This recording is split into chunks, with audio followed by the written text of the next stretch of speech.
What's up, crew? Overlaps, underlaps, what we're using. Lots of people use overlaps, not many use underlaps. I'm included in that. So we're going to go through it, see the positives of both. Okay, so first off, let's have a little look, a deep dive into overlaps.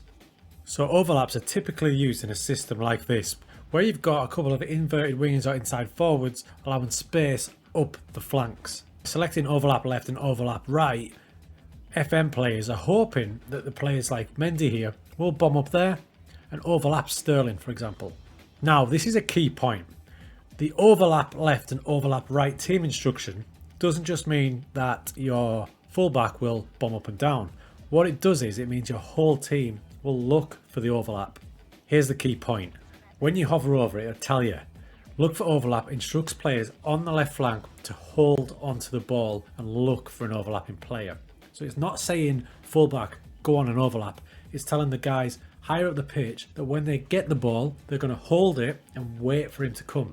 That might be what you want your team to do. You want them to wait for him to come, to bomb on and to exploit the gaps. But I think a lot of people will press that button, overlap left and overlap right, thinking it just instructs your fullbacks to do that. Not so. Basically, when Sterling gets the ball here, instead of perhaps darting in field like he wants to, he'll hold the ball and wait for Mendy to come outside of him. So if you're looking for a really attacking, focused play through the middle, for example, with these boys wanting to get on the ball, such as De Bruyne and Gundogan, it's probably not the best thing to do because you're going to waste them a bit because they're going to get the ball in these areas. Instead of looking for a key pass all the time or a shot, they're going to hold it and wait for Mendy to get up there and lay it onto him. We've got this example here, and this is what I'm talking about. So if you can see De Bruyne there, and over in the top corner, Mendy. Okay, we've got overlaps on both sides clicked into gear. So normally, when De Bruyne gets the ball and his team instruction isn't on, he wouldn't be looking for that ball out there when he receives the ball in here somewhere. He'd probably be looking for a through ball or a strike like he does in real life. As we play it on, you can see that when he receives the ball, now, in this position, there's no way normally, if that team instruction wasn't on, that he would look to ping it out there for the overlapping Mendy. He'd look to play one of these boys in with one of them Kevin De Bruyne style passes. However, with that overlap instruction on, you can see straight away pings it to Mendy on the overlap to cross into the box. And that's the key point when you select that instruction. The boys in midfield, the boys more advanced, such as these lot here, these four, they're going to look for the overlappers rather than perhaps going for goal themselves. Now, one final point on the overlap instruction. You don't necessarily have to have it clicked into gear if you want overlaps. Wing backs, especially support and attack ones, will naturally overlap. That's what they want to do. So you don't need to hold the play up. Players will still look for the overlap when it's on, but it won't be a priority.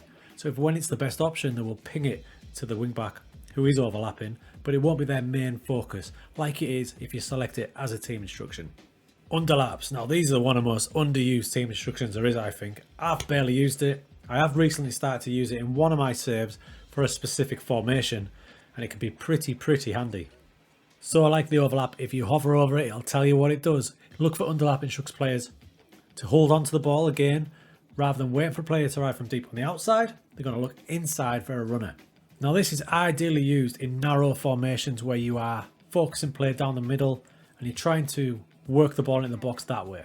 The best use of this is when you want to play in these sort of areas here. And you've got quality midfielders in the central zones like we have here, and even inside forwards and inverted wingers, because they're all going to come inside these sort of areas.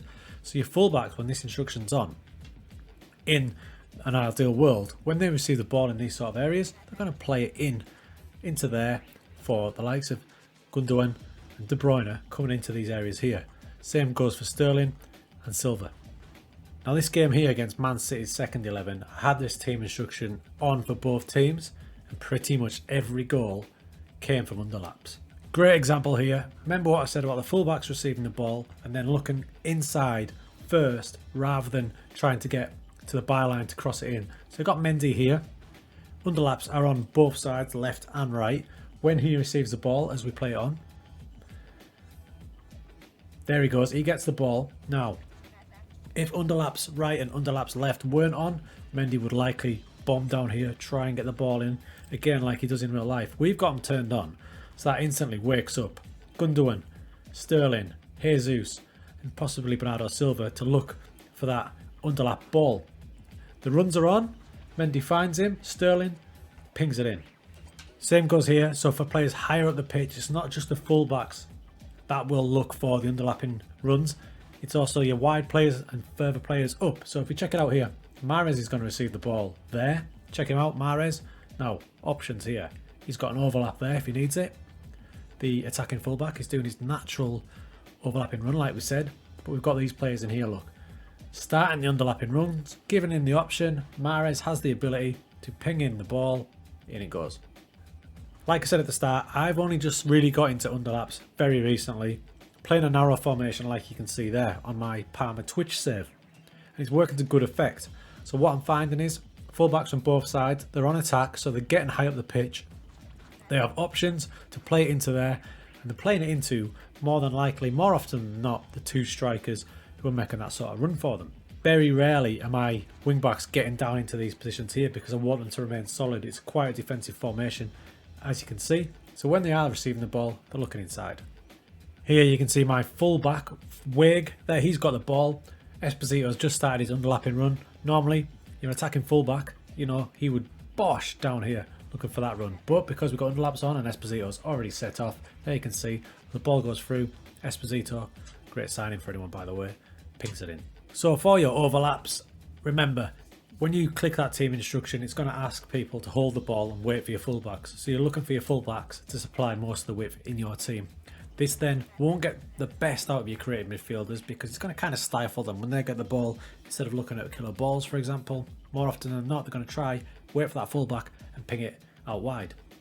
Style of play, it's more suited for wide play and crosses into the box because you're asking your team to look for them fullbacks. On the flip side, the underlaps, the little used underlaps, I urge you to give it a go because you can get some quality results out of it. It's suited for narrow formations because obviously you're not looking out wide, you're looking to play through the middle and forward runs. There's less emphasis on the fullbacks supplying the crosses because when the fullbacks get the ball, they're going to be looking inside. Potentially less room on the pitch because you're looking so narrow, you're looking inside all the time. So if you get better technical players with your passing, your flair, your first touch, it's going to help you out. That's a wrap for today, folks. That's how I perceive the overlap and underlap team instruction. It's a very interesting one. You can get various results out of it. You can use them for different formations. Give it a go. Let me know. Any questions? Ping them down below in the comments and I'll get back to you.